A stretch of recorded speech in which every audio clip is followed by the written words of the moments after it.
I kind of know what to expect going in. I know the feelings of the pressure of, man, I just have this one shot.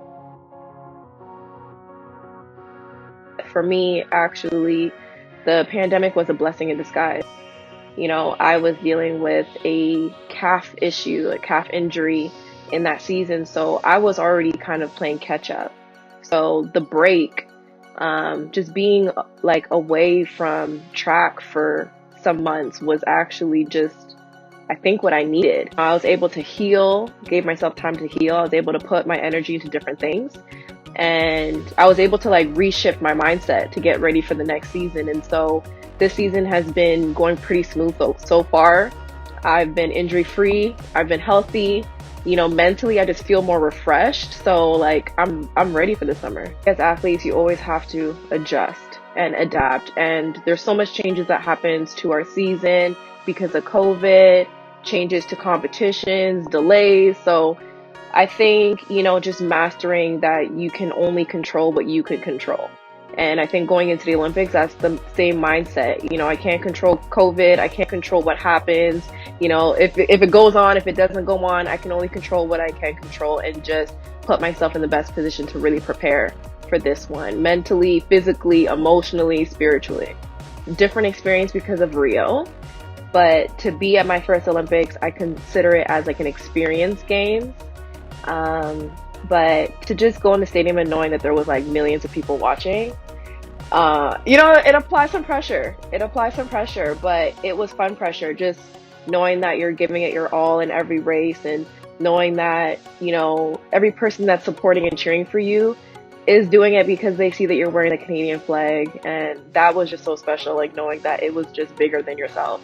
There's just so much weight that is carried in that flag. And Canadians, we've been so supportive. We have all walks of life. We're very multicultural. So, I don't know. I think Canada's a beautiful country and it's nice going out there and actually like doing my best and hopefully winning a medal for Canada. I just think that there's so much pride. I don't know. I think there's so much pride in it, and it just feels special knowing that like it's not just you on the line. Like I feel like a whole country is behind me, like cheering and pushing me on all the way to the finish. So it's nice that you just feel like you're not alone. I see myself crossing the finish line. I see myself like, whether it's close or it's not close, I just see myself holding, the Canadian flag.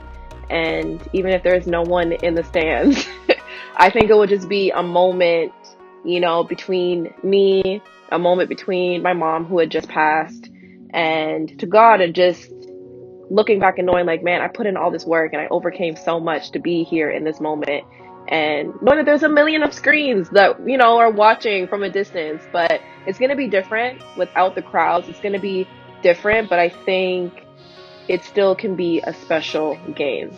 I lost my mom 2 months ago, and she has been my biggest motivator, inspiration, even when it comes to my faith.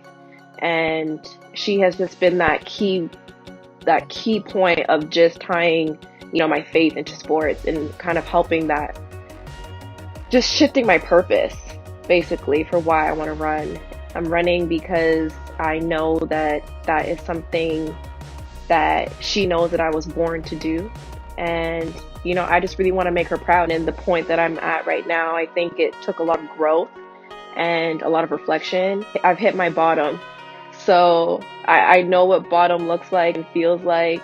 And, overcoming that dark stage of dealing with injuries and loss and, doubting yourself of if you can even come back to where you have been. I think this journey of just being patient with myself and slowly coming back and being at this point is like why I feel so good. I enjoy track and field again because I think for a long time I wasn't happy. I don't think it was healthy. Just dealing with, a plethora of obstacles at one time. So I think just getting to the point where I love track again and prioritizing my mental health and, seeing things falling into place is exciting.